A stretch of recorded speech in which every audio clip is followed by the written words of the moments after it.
very dependent on the insurers. There is the linkage, very often paid. Yesterday, the 10,000 agents in China that are emerging every day. I mean, whether that is true, I cannot confirm, but it was mentioned. When the market develops, and there you see on the line, I would say, the BRIC countries, you see that a more professional intermediation style of person is emerging, and the tide is becoming either direct or independent. I'm not saying the same person, but in terms of market shares. So while the market is maturing and going into a more sophisticated market, you clearly see, based upon the data that we collected, that market shares are tending to go into the independent intermediation style, so the broker style, which is the green area, the multiple agent, and the professional exclusive agent, because in some markets it's a strategic option to be an exclusive agent for some lines of business. So you see that part is growing. Another part I'm talking here about the non-life market, commercial and private lines combined. Yes, so that's an important point to make that I should have made at the start. Banks at a certain stage do have a kind of growing market share in a couple of these markets, but then while the market is further sophisticating, it's going back to either direct or the independent channel. What can we probably say is that the less service-sensitive consumer will probably tend to go to direct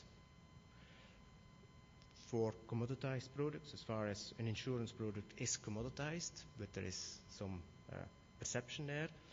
The more sophisticated, service-sensitive client will rather go to the intermediation side. So a clear tendency, decrease of the tied sales force, increase very clearly towards independent intermediaries, professional people who can give advice and guide their clients, and some evolution towards direct in all its forms. A point that I want to make here is that internet, in my opinion, is not a distribution channel, it's a tool. It's a tool that can be used by each of these channels. I refer here, for example, to My Insurance Shopper Canada, an initiative of the Ontario Brokers Association. This is a detail of the middle part of my slide. This is representing the individual market shares in the individual European markets. And you see indeed that in most of these markets, which is an example in my model of a maturing to mature market, you see that market shares of the independent intermediaries, be it agents or brokers, but in Europe we have an activity-based approach. So the intermediation segment is having way above 50% in most markets, going up to 90% in some markets. You see a couple of exceptions, but for example, you should know that in Denmark, brokerage, the concept of brokerage, is only regulated since 93, so it's before it even did not exist. And there you see then typically this 15% market share that is growing. Quickly, some characteristics of maturing to mature intermediation markets. In these markets, there is high competition between intermediaries, and there are many intermediaries in the smaller end of the market. Small commercial, personal lines. They face growing competition from banks and from direct channels. That was indicated in my general slide. In, let's say, the more standardized products. The group of intermediaries is broadly segmented by the size of clients they serve. A 30-person operation intermediary will typically serve small and medium-sized enterprises, 30, 50, 100 people, employee kind of clients. And you see that there is a smaller group that is serving multinationals. A very large number I already mentioned. What we also see in this kind of markets is that, and the more the market sophisticates, the more that this is becoming apparent. That is that they have broadened their scope of their services to services that are in the risk area. So they serve risk management, they give consultancy and that kind of aspects. So they broaden their scope beyond the assistance in the typical placement process. And the more mature and sophisticated the markets become, the more you see that that kind of services are extended even to the smaller clients. In order to give a little bit of a nuance in my general slide where I covered both the commercial lines and the personal lines combined, when you look at particularly the commercial lines, then you see worldwide that professional intermediaries still have between 75 and 80% and 90% of the market share. With Asia, is a bit, there is a variety in Asia. It's our different markets. A quick look to the life market. The presentation is a little bit different, and I would like to apologize to IBEC to use here the IBEC colors to refer to the banks. Sorry for this then. The gray area, and please, I mean, the colors have there's nothing behind it. The gray area are the company salespersons. But I take them here, direct and tight sales force together, because you see, again, at the left-hand side, you see the young and middle, maturing and then further sophisticating. So this, in the life market, you observe typically that this market share of tight sales force goes to the more modern direct forms of distribution. The intermediation part, again, is while markets sophisticate, growing. You see that, for example, in the UK or Holland or Ireland, where you have very sophisticated financial products. And you see that the independent intermediation segment is there growing, and banks, their market share in life insurance is decreasing. France is typically in the middle. But for France, for example, you must know that in France, life insurance is also distributed by the post office, for example. Yeah. Now, I would like to put it a little bit in a competitive perspective. In Europe, you have a very high number of banks per country.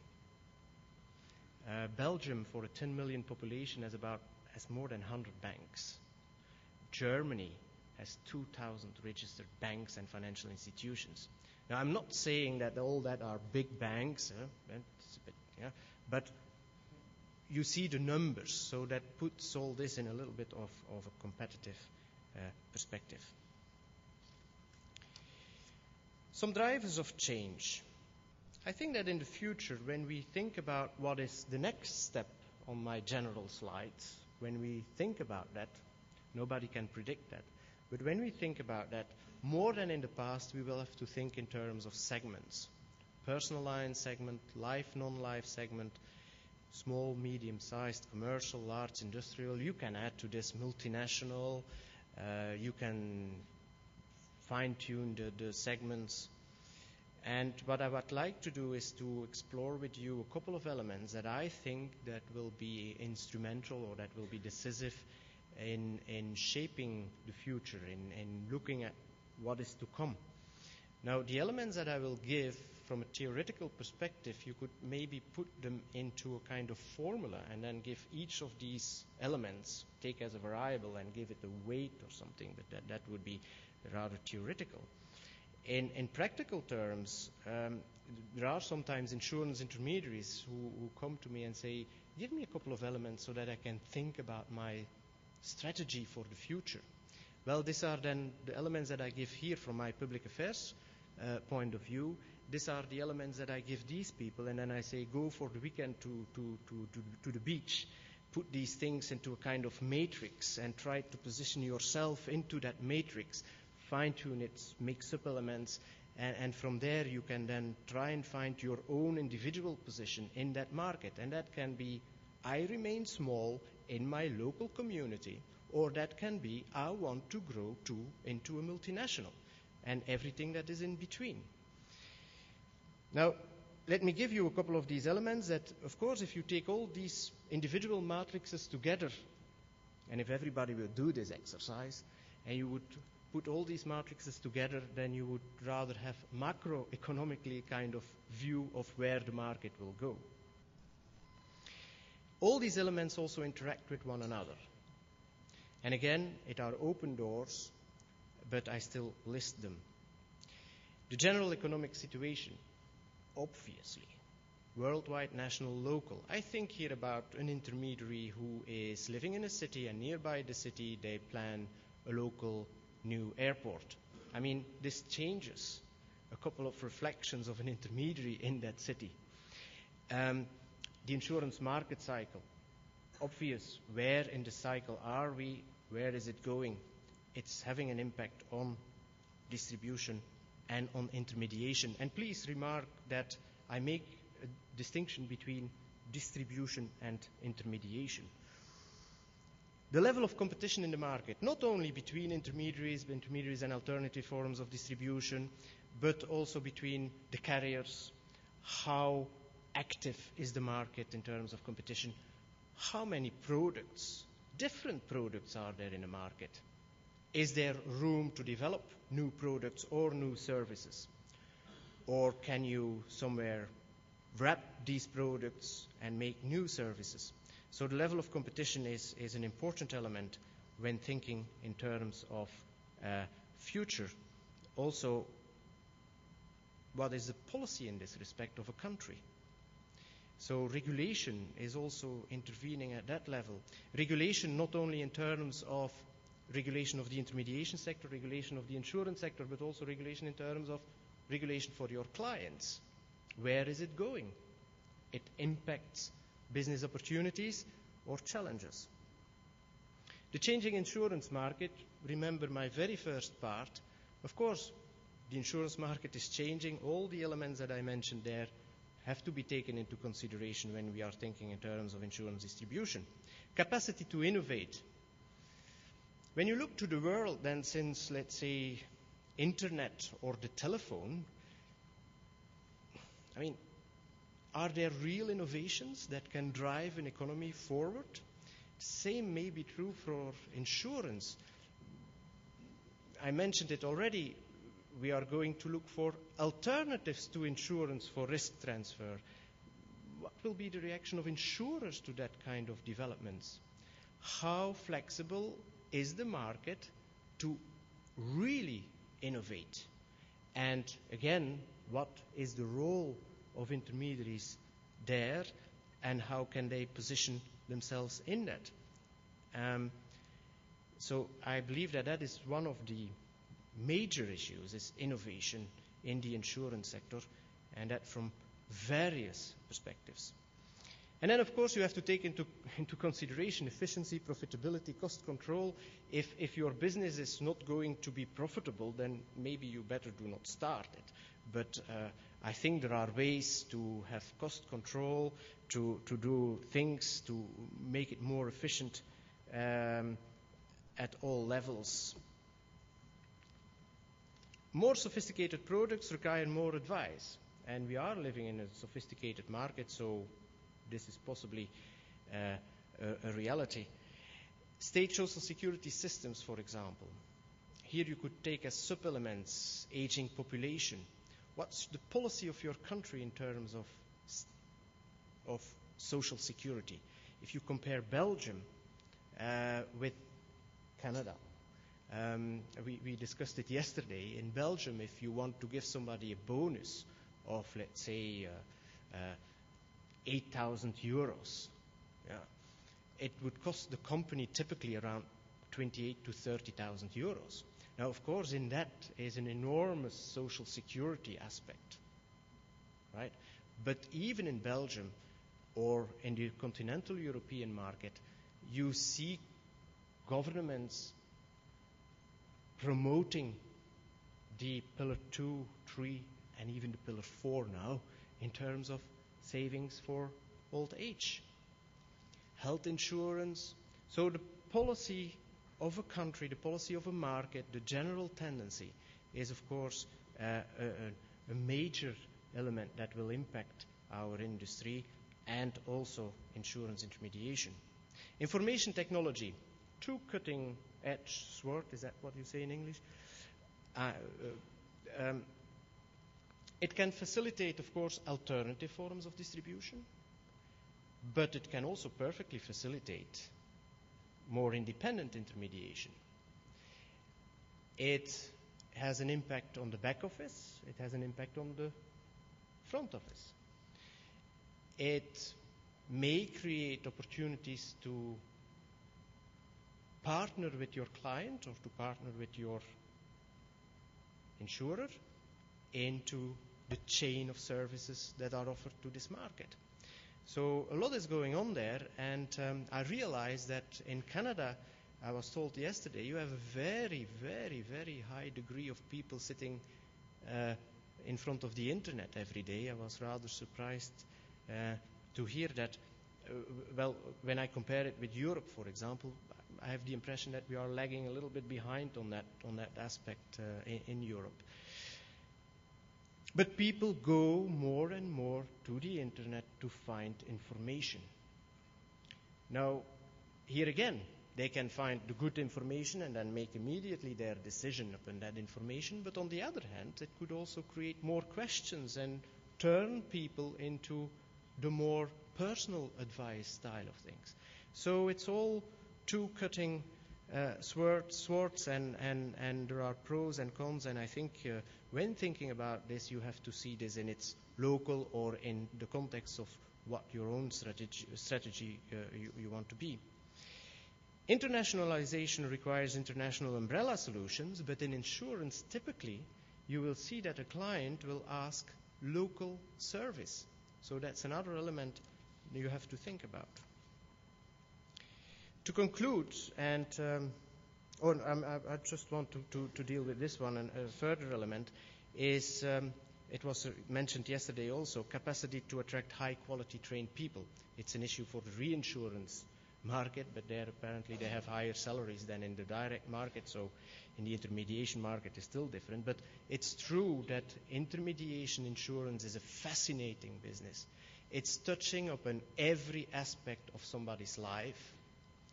And I think that we should make this message more clear in the future. It's difficult to explain insurance, but it is possible. People do not look to insurance as they do look to when they are booking a travel, because there people like to talk, like to spend time, like to prepare. For insurance, they want solutions. So the image of the sector in general goes a little bit with this together. And I think that there we can still, together, insurers and intermediaries, but also regulators, because we are very often mentioned when there are negative aspects related to it. But the insurance sector contributes highly to an economy. Without insurance, there would be no entrepreneurs. The one who wants to challenge that statement, please stand up. So maybe also regulators and governments have a role in educating this public, and maybe the role is more there. Education of the public is one of the aspects that is on the international agenda. And there our point of view is this should start at school. You start at 16 as you have geography. Give these people the opportunity to learn what financial services and what insurance is, and make them understand the basics of this. It's at school, because we are also in business. We are not educators. And then another aspect is the level of liberalization. We had a competition inquiry in Europe, and one of the main messages was that independent intermediaries can really bring competition to a market, because thanks to independent intermediaries, foreign insurers have easy and low-cost access to new markets. And that drives competition, that fosters competition. So that is very important. And then in general, of course, our business is driven by clients. It's the client who will decide where our sector is going. And what does client want? What does client need? It's confidence, expert advice, added value, continuity, very important in our sector, trust, personalized service, and as I already said, solutions, availability, and innovation. I think that professional intermediaries can provide this.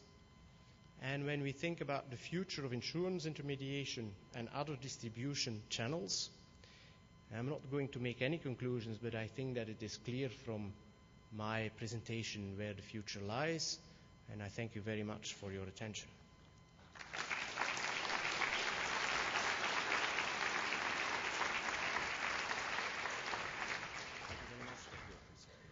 Nick, thank you very much for your presentation. You provided a very significant global insight to us on distribution of financial products and insurance in particular.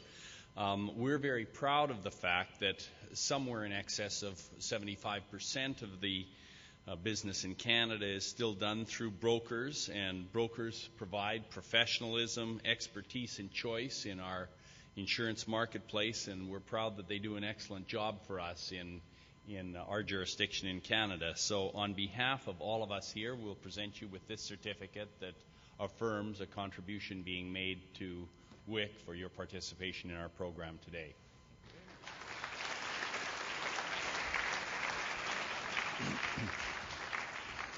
Now, just a couple of things. Those of you who haven't checked out and haven't made alternative arrangements, do so. We now have a break, reconvening in the Chopin room for the commercial lines managing a soft market, and I believe it's in the Walker-Julian Gagnon room for insuring to value the guaranteed replacement costs. Those both begin at 11:15 sharp.